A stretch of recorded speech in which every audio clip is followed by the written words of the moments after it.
Chapter 1. Have your lawyer draft the divorce papers. Sophia Chen ended the call with her attorney, her voice steady despite the tremor in her hands. 5 years of marriage to Marcus Sterling, 3 of them sleeping in separate rooms. This facade of a union had finally reached its inevitable conclusion. Lost in thought, she felt a small, warm body crash into her legs. "Mommy, are we really moving away?" Her daughter's sweet voice pulled her back to reality. Sophia didn't answer immediately. Instead, she lifted 4-year-old Lily onto her lap, studying her innocent face with a heavy heart. "But Uncle. Daddy hugged me today. Maybe he's starting to like me?" Lily's hopeful eyes made Sophia's chest tighten. How could she tell her daughter that Marcus's rare display of affection had nothing to do with her?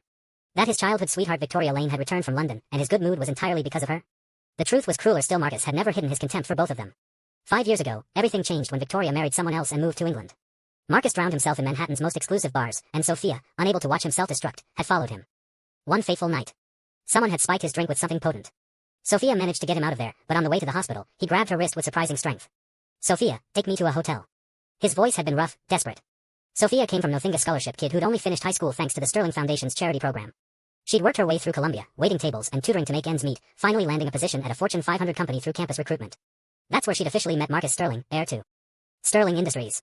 She'd harbored feelings for him despite the canyon between their social statuses, but she'd never dared to hope. Yet faced with his plea that night, when she tried to refuse, he'd lunged for the steering wheel. The car had swerved dangerously on Fifth Avenue before she reluctantly drove to the nearest hotel. The next morning, Marcus woke with no memory of his desperate pleas, instead accusing her of orchestrating the entire thing to trap him. No amount of explanation could convince him otherwise.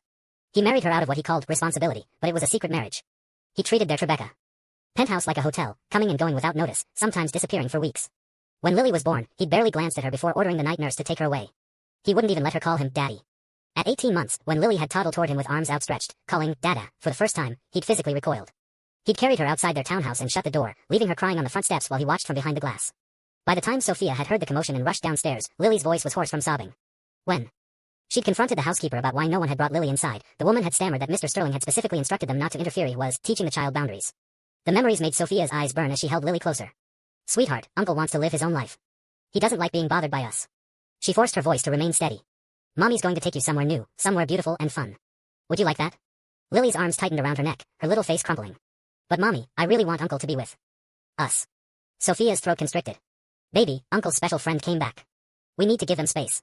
Lily's head drooped, tears spotting Sophia's blouse. After a long moment, she whispered, "Mommy, let's give Uncle one last chance. If he still can't see how good we are, then we'll go far away where he'll never find us, okay?" It was an old Chinese proverb Sophia had taught her: things don't happen more than 3 times. The first time, Marcus forgot Lily's 3rd birthday. The second time, he promised to attend her preschool's parent day but never showed. Lily had stood alone by her cubby long after every other child had been collected, confusion and hurt etched on her tiny face. So Lily was offering him one final chance.